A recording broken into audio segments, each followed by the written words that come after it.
Hey guys, Sean here from Yakit.net. Today we're going to be reviewing the HTC Imagio. This is the first Yakit.net video review. As you can see, phone itself is very nice. Nice and big screen. Minimal on the buttons, but they did it just right. You've got your basic send and back, home, and customizable. You've got your volume rocker on the side.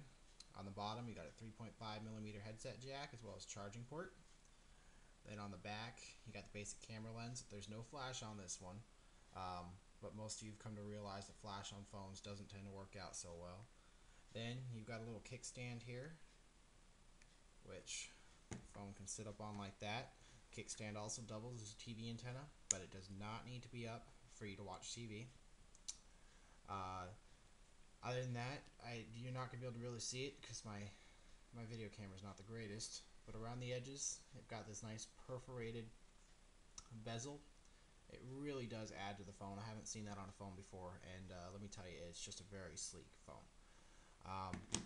Now in the box, you get the basics. You're going to get your USB cable, and then you're also going to get a charger for it, but the charger, actually, you use your USB cable and plug it into the wall that way. You've also got your world adapters, as well as a ton of paperwork that nobody ever reads. Alright, let's get to the actual phone here. Go ahead and power it on there. Unlock it.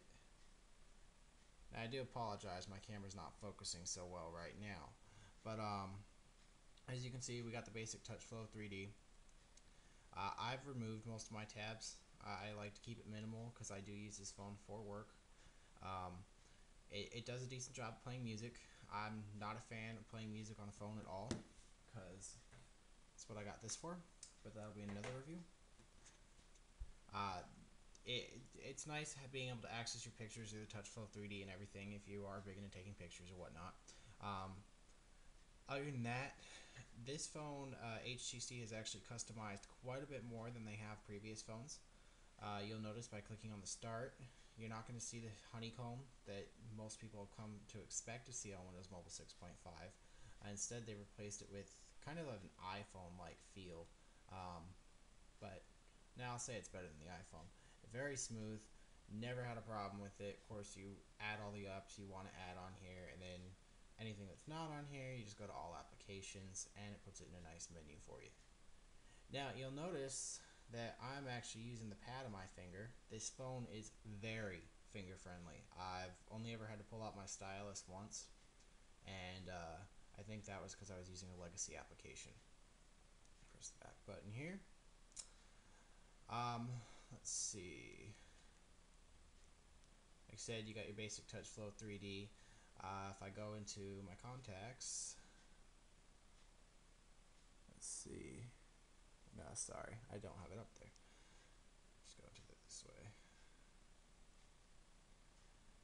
You'll notice they've replaced the basic Windows Mobile Contacts app, and let's see. Let me go ahead and click on somebody here. I'll go ahead and select Kyle. And then you'll notice the Contacts app, it's really nice because they have replaced the basic Windows Mobile text messaging, which is kind of boring to look at, to be honest with you. And it's not the fastest thing in the world. Instead, you've got this TouchFlow-like contacts card where you can scroll over to like your messages, your text messages. It's going to go ahead and load all those up, and then you can text directly from the HTC interface, no needing to go through the Windows Mobile one. And then we can go over to email messages we may have sent or received. Now this contacts thing isn't the fastest. Actually, you're not seeing anything right now because I don't have any emails with Kyle, but it's definitely suitable. It's unless you're totally impatient, it's not going to bug you. Of course, the updates and events, my call history with him, and whatnot. So let's go ahead and go back here. You also saw that HTC did replace the phone dialer from the standard Windows Mobile one. It's very nice, works very well, no complaints there. Aside from that, this phone's not the fastest phone in the world, but it definitely gets everything done. As you've seen, I've been going through everything. It's pretty smooth. I mean, unless you're running a bunch of apps, you're not going to have a problem with it, or unless you're extremely impatient. But I've never had a problem with it locking up or freezing up or anything, and like you can see, it is very smooth. Now, if you do have a few more tabs enabled, it may get a little slower. Um, to be honest, when it was on the default, I never had a problem. But just something to consider if you're a huge multitasker.